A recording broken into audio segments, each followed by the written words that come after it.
audience, and I'm going to attempt to answer them as best as possible. So we're going to jump right in, okay? The first question is, how do I prioritize my mental health and healing after years of high stress service as a soldier, leader, public servant, and caregiver without feeling guilty or weak? Right? How do I prioritize my mental health after healing after years of high stress service as a soldier, a leader, a public servant, and a caregiver without feeling guilty or weak? This is simple. You have to make time. That's the first thing. Self care is the best care, is the first thing that I'll say to you. But at the same time, we have to give ourselves permission to feel. Being in the military, oftentimes we're moving from one task to the next task to the next task, and we don't have the opportunity to feel. As a matter of fact, when I was in training in the military, we were told, eat now and taste it later. And some of us take that same mentality when we think about our mental health. Even in the military, when I came in the 90s, it was a stigma to talk about you didn't feel good or you weren't yourself. You were stigmatized. You may have even been affected in getting promoted and moving up the ladder even further. So, talking about mental health today versus when I first came in the military, it's taboo. You don't talk about that because it equals that something is wrong with you. Well, in fact, there is something wrong. Something wrong is the health of our mental state needs to be nourished, needs to be nurtured. And so for me, I chose self care. I chose to be vulnerable and I chose to realize that my mind is an organ, my brain is an organ just like every other organ in my body. And so we have to take the time for ourselves, right? We have to break the stigma. That is something that even in the Black community, we don't like to talk about mental health. And let me take it a step further. We don't want to do anything about mental health. I am a born again Christian believer. I'm active in the church. I'm an ordained elder, but I have various other titles in other circles in this world, but nothing separates me from my brain being healthy. Why am I saying it that way? Because many people say just pray it away. You can't pray away if God tells you, and this is not a segment about God for those of you who may not believe, but I do. So I'm going to inject it a little bit. You cannot go around saying, I'll pray about it. Well, you prayed about it, you got an answer, and God said, get help. He didn't say replace him, He just said, you got to get help. So understand that getting help does not mean that you're weak. Getting help does not mean that you don't believe in God, if that's your preference and that's your spiritual connection and position in life. And it does not mean that you are weak. Okay. All right, let's jump into number two. So the second question is, what tools or resources are available specifically for Black women? Okay. Black women veterans dealing with PTSD, anxiety, or burnout? And how do I access care that truly understands my intersectional identity? Wow. What tools or resources are available specifically for Black women, veterans dealing with PTSD, anxiety, or burnout? And how do I access care that truly understands my intersectional identity? Well, first, I am a Black female veteran. As a matter of fact, I retired as an officer from the military, from the United States Army. Go Army. And one of the things that we had within the military, as I discussed from question number one, is we have resources. We have mental health counselors. We have behavioral health. And outside of that, the Veterans Administration, the VA has opportunities and resources for us as well. But this is what I will say, taking the step further. Whether you are a Black female veteran or not, self-care is the center of it all. We can get all the resources from the hospital. We can get all the resources from behavioral health. But if we don't take those resources and tools and implement them, nothing changes. I had to go through a time in my life where I had all the resources, all the tools, and I thought that I was good because I heard them. And maybe by osmosis, it'll fix itself. It won't. Overthinking won't fix itself. I stay in my head a lot.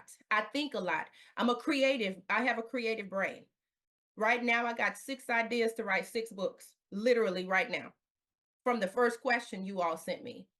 I have to intentionally focus because I have a creative brain. And for those of you who are listening to this, I want you all to put in the chat, self-care is the best care.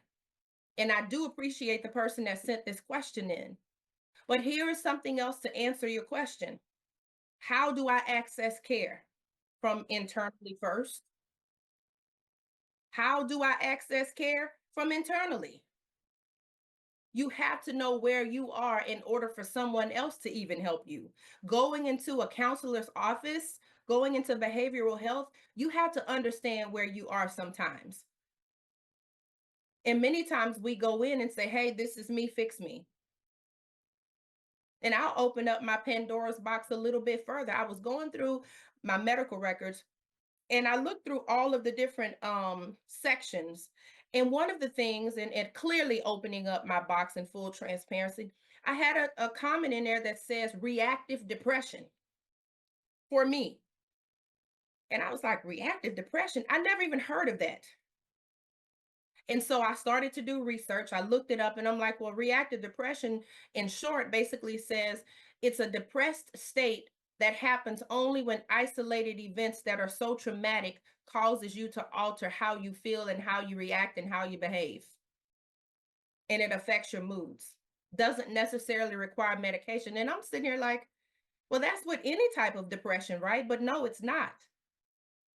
So now I realize if something traumatic happens in my life, it can weigh me down very quickly and very heavy. So I know now to counter those things when I start feeling heavy. When traumatic events happen in my life, I've had a few traumatic events that happen in my life over the last couple of years, and I've had to fight to counter them. So that's another way. Okay, you can counter it. You can replace those thoughts, those feelings, those behaviors when you don't want to get out of the bed, when you want to sleep, when you call into work and you know you're calling in to work more often for sick leave. You've got to get up. I want somebody to put in the chat, I got to get up today. I got to get up. Right? I love to work out and I realize working out helps me relieve stress. It may not be working out for you, it could be something else. Writing helps me relieve stress. Hosting podcasts to get it out and to talk it through helps me with this reactive depression. Because you know why? I don't know when the trauma is going to happen. You don't know when the trauma is going to happen. So there have to be tools in place already. You have to be at the offensive to be ready for the fight. Somebody say, I'm fighting for my mind today. Number 3, how can I unlearn? Oh, this is a good one. How can I unlearn survival mode and begin to live fully, emotionally, spiritually, and mentally now that I've transitioned from combat, career, and marriage, or even divorce? Listen, there is a such thing as post-traumatic growth. After post-trauma happens to you, you can grow again. You can live again. You can start over again. After 23 years of marriage, I am, not have, I am learning to start over again. I'm not remarried. I'm not in a relationship. One day I will be, but I understand enough and I'm mature enough to know that I have got to heal first. How do you transition? One day, one moment, one encounter at a time. Sometimes you have to reinvent yourself. I don't want to say that I've necessarily reinvented myself over the last 2 years since divorce and separation, but what I will say is I've returned back to some things that I enjoy doing. I never knew that I was going to be a best-selling author, having written 11 books, contributed to some, and wrote solo ones on the other. I didn't realize that next month, actually, in Orlando, that I would be competing in the Miss Corporate America pageant. I am now the reigning Miss Corporate America, Louisiana. I didn't think that I would return back to the pageant circuit at 49 years old, but I am. So reinvention, rebranding, beginning again is not Wrong, folks. If you have to reinvent yourself, just do it. Number 4, what does healing look like while raising children, especially when I'm still carrying wounds from both war and divorce? Ooh, that's a power pack. What does healing look like when raising children, especially when I'm carrying wounds from both war and divorce? Wow. And I can definitely identify with this. We have got to break generational curses. We can start with our own generational healing by talking about it, by sharing it. When I wrote my first book, there were things in the book that I was uncomfortable writing because they may have involved someone else. I didn't necessarily mention names per se, but we have to understand that our story matters. And in order for us to heal, we've got to talk about it. We've got to share it. We've got to release it. And it may not be in a published book. It may be you talking to someone and releasing it. I had a story of a woman who bought my book back in 2018, and she said, I got through the first part of your introduction and I had to stop because I was in tears. She was 55 years old at the time. She said, I didn't realize that your trauma was my trauma. I thought that I was reading my own childhood trauma when I read your book. She said, thank you for writing it. This is going to truly heal me. Why am I saying that? Because you taking the time to heal yourself is going to be a benefit to others and you don't even know it. There are other people waiting on you. I want you to put in the chat, somebody's waiting on me to heal. Yeah. And then number 5 says, where can I find or build a safe space to talk openly about the pressure of being strong all the time and just be held, be heard, and be human? Ooh, I like that. Where can I find or build a space to talk openly about the pressure of being strong all the time and just be held, be heard, and be human? First of all, the safest place is in your own vulnerability. It's okay to be vulnerable. It's okay to share. Now, I'm not telling you to share and broadcast to the world. You have to be ready. You have to be settled. I had to be ready and settled to say that I have reactive depression. I didn't know that. My entire career has been in the federal government, which is a very high-paced environment. I didn't have time to have reactive depression or think about it or walk in it or try and combat it. I just did my job and showed up. That was the culture that we learned. Well, some of that culture I had to unlearn in order to survive and thrive again, right? Community. Find a community of people that have some of the similar issues that they may be going through. I'm involved with Facebook groups that talk about divorce. I'm involved with Facebook groups that women who want to be in relationships again or marry again. I do searches online. I look at blogs of women who have overcome divorce, who have overcome combat, being in the military. I've been in groups, and I am in groups of women who are in the federal government, and we know the federal government is a very interesting place right now to work. Plug in. You have a community out there. You have a village. Emotional connection. This is what I'll end with. Emotional connection is so important. And I'm not talking about sex. I'm not talking about a relationship. I'm not talking about a marriage. I have emotional connection with some of my girlfriends, some of my sorority sisters. I have emotional connection with family members. I have emotional connection with my church family. I have emotional connection with my workout group. You can find ways to connect without getting intimate in an eros type of way, in an erotic type of way. There are friendly relationships. There's friendly love.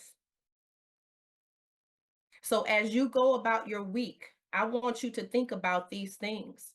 Understanding emotional connection, understanding that you can break those generational curses, understanding that you can reinvent yourself, understanding that mental health and continuing to receive that support is absolutely paramount to your health and reinvention of your mental health. And then lastly, understanding that self-care is the best care. Okay. So I want you all to tell me what you think about these questions. And then next week, we'll come back with 5 more so that we can discuss not only mental health, but any other topic that is on your mind. Okay. Listen, I will see you all next week. Thank you all for logging in to Married to My Purpose, where we talk about real stories, real conversations, and real talks on being married to your purpose. Thank you all, and I will see you all next week. Bye bye now.